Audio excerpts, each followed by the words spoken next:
Est-ce qu'on fait face aujourd'hui à un pouvoir autoritaire de la part d'Emmanuel Macron, Daniel Obono? Je pense que quand un pays qui avait été longtemps considéré comme le pays des droits de l'homme, des libertés, et aujourd'hui critiqué, voire condamné par à peu près toutes les institutions de défense des droits humains, on devrait se poser la question de la nature du régime. Certains parlent de régime illibéral, en faisant un parallèle, par exemple, à des régimes comme ceux de Hongrie.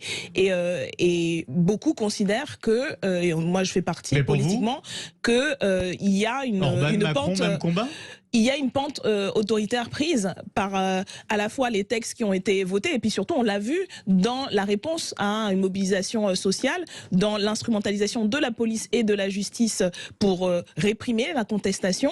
Et ça, encore une fois, ce sont des organisations qui justement savent faire la différence entre la Hongrie, entre la Chine, l'Iran, qui quand même disent qu'il y a un problème. La France est aujourd'hui regardée et surveillée comme d'autres régimes aujourd'hui que beaucoup considèrent comme autoritaires. Vous comparez Macron à Orban finalement aujourd'hui, la France à la Hongrie?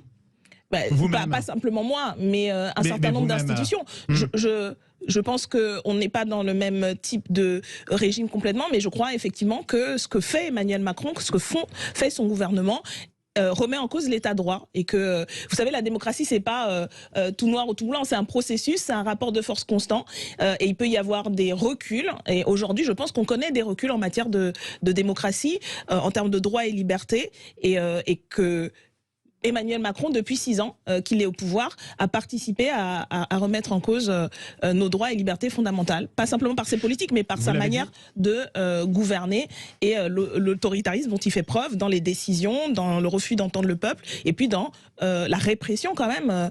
Une trentaine de personnes ont été mutilées dans ce pays, ont perdu un œil, ont perdu des bras, et voilà. Et ça a l'air presque aujourd'hui normal, alors que ça ne l'est pas. Dans un état de droit, ça ne l'est pas.